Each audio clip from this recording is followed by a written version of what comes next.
Now everyone is talking, oh, he threw shots at Kwesi, he threw shots at Shatta, he threw shots at Stonebwoy, he threw shots at Family. I have a theory that the Wale Boy song is not about 4 artists, it's not about 5 artists.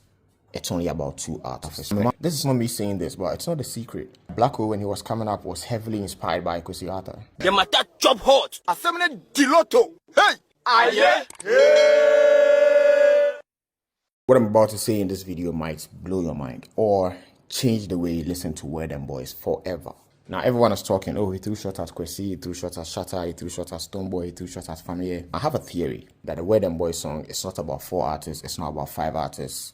It's only about 2 artists. I'm a man of science, and if I have a theory, what do? I try to disprove it as much as I can, and if I'm unable to, then I have no option now to accept it as true. I'm going to leave whether the theory is true or not up to you guys, for you to tell me, making it seem like I try cause beef where there's none. These are just observations I've made from the sidelines as a fan of the music and culture. And let's delve into the song. Wale Boys starts just like any other rap diss song. It's quite standard for a rapper to start a diss song by throwing general shots at the industry. Everybody gets something to say, but nobody wants to practice. It's all general. Then he goes ahead to say this. Texting me phone 7 to saying now he's being specific. He's talking about one person. And who could that person be? He goes ahead to drop more clues. Years ago, I'd be so impressed because I gave my love and enough respect. This is not me saying this, but it's not a secret. Blacko, when he was coming up, was heavily inspired by Kwesi. There are tweets from back in the day of Blacko expressing his admiration for Kwesi and how much he'd love to be on song with him. In fact, there's a video of Blacko where he was rapping exactly like Kwesi. Again, this is not me inciting beef. This is just me connecting the dots from afar. So for Blacko to go from him being heavily inspired by and so respectful of Kwesi to him now being unimpressed by a text from him, to him sidelining Kwesi when he gets asked on interviews about who his personal favorites are, something must have happened. So what could have possibly happened? That's what he goes ahead to explain in the next couple of lines. Ganging up and tagging teams. What?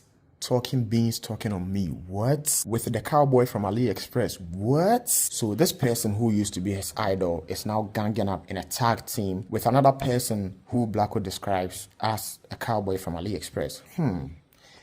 A very big So who is this cowboy from AliExpress? People have been saying that, oh, since Blacko had an online feud with Shatta and the song dropped afterwards and Shatta was dressed as a cowboy in his Gringo video, that line is for Shatta. But wait, this same Blacko said the album was done way back in July. That's why I never really drop the album, because the album I finished everything like July. I'm not gonna lie to you. I fly go South Africa, we go shoot the things like May, June, July. Me and baby people say.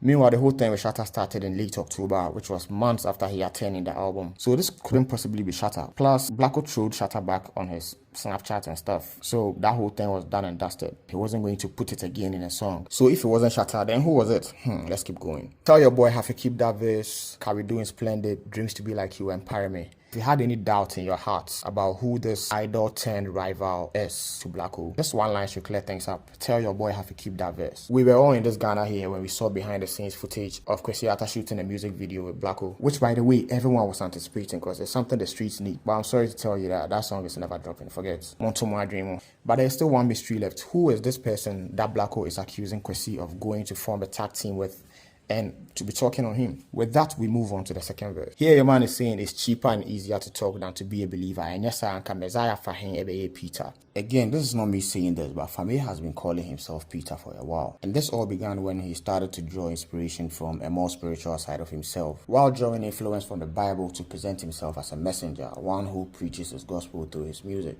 You can tell from his outfits and his performances on stage that this whole Peter phase is just Family embodying this Messiah figure in Ghanaian music. From songs like Praise and Not God to his albums Songs of Peter and 3 Times of Peter, which by the way, 2 dope albums. If you have not listened to any of them, go and do so right now. But then we all know who the Messiah is, right? Jesus Christ. Not Peter. If anything at all, Peter even lied when asked about his association with the Messiah. So it seems to be like what Blacko is trying to say is that why do you say you are the Messiah and yet you call yourself Peter? Basically, it seems to me like what Blacko is trying to say to Family is that at the end of the day, let me give you some more context. Artists tap inspiration from different places all the time.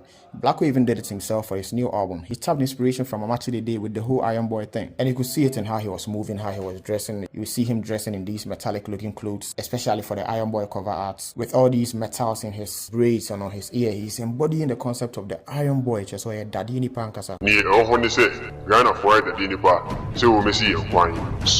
This brings us back to that line in the first verse where he talks about someone linking up with a cowboy from AliExpress and talking about him. We all know AliExpress can sometimes be a market for inferior goods, right? Where you might order one thing and receive an entirely different thing. So this line is not about an actual cowboy, but about someone who is trying so hard to be someone else and it's not working. And this makes more sense when you look at the chorus. Counterfeiting boys and the wannabes. And also, get this, let's come back to the tell your boy how to keep that verse line. Guess who else has a song with Black Sherif and has decided not to release it? That's right, Famille. A couple of years back, Famille posted this unreleased song with Black Sherif and announced that he was going to drop it in less than 10 days. Less than 10 days. The date had been picked out and everything.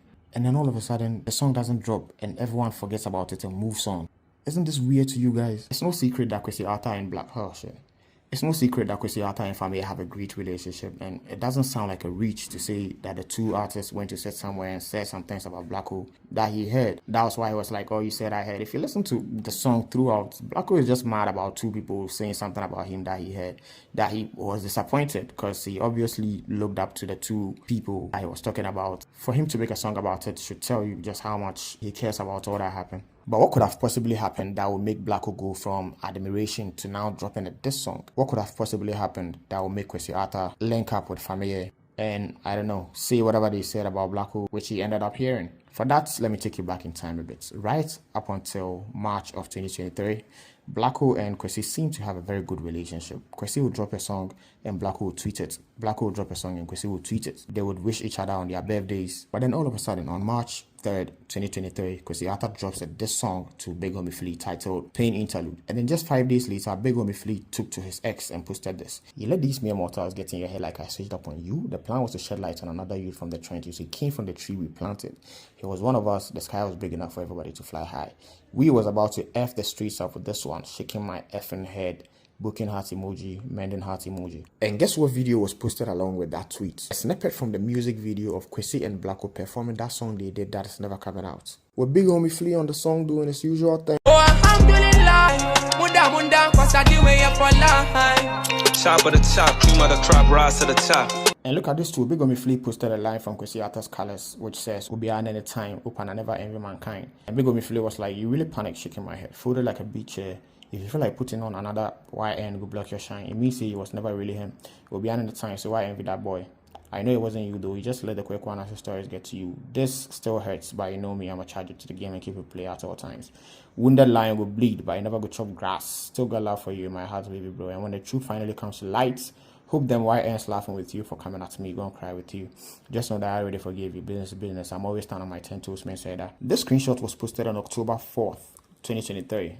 And just 5 days later, guess what happened? Kwesi Arthur came to tweet. "I want to apologize to Kojo aka Homie Flea for the lyrics in Pain Interlude, which was released earlier this year by myself. I hope this message finds you well. # all love." What does this look like to you? It looks to me like Kwesi Arthur felt betrayed that Big Homie Flea was diverting his attention to Black Sherif, who Kwesi Arthur felt threatened by. And rightfully so. I mean, the two of them dropped albums in 2022. And let me ask you, which one of the two albums performed better? I'm not asking about which one of them was the better album, but which one of them performed better in terms of numbers. I mean, half of Kwesi's tape was Afrobeats. Meanwhile, the entire Blacko album was hip-hop. But it still did way more numbers than Son of Jacob ever did. It comes to a point in hip-hop where whoever is on top sees an emerging artist and knows immediately that this is the artist who is going to take my place. Just like Blacko is on top now, when he sees an emerging artist who is coming for his throne, he will know immediately, way before the listeners notice and way before it actually happens. But isn't it better to have your replacements on your side instead of against you? I guess that was what Big Homie Flea was trying to do, but Kwesi Arthur took it the wrong way. And I guess it also didn't help matters when Big Homie decided to do that intro for Blacko's second Selma music video.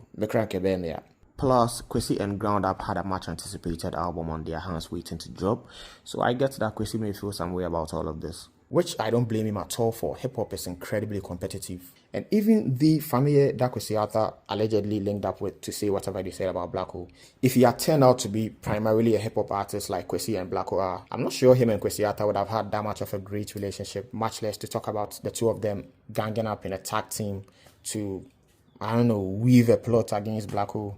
So yeah, fast forward to November 2023, Blacko came to tweet, "I love Kwesi Shatta so much, I wish he knew." And then 2 days later, Kwesi came to post a similar thing, saying he loves Blacko so much, he wishes he knew. Which all seemed to me like this one big final act of showing love to themselves publicly, because all that public love they were showing to each other stopped then. That was the end of it all. All those sharing each other's music, wishing each other on their birthdays, that was the end of it all. Also get this, Familia announced he was going to drop his collaboration with Blacko in less than 10 days, right? Look when Familia made that announcement, and look when Blacko came to make that post.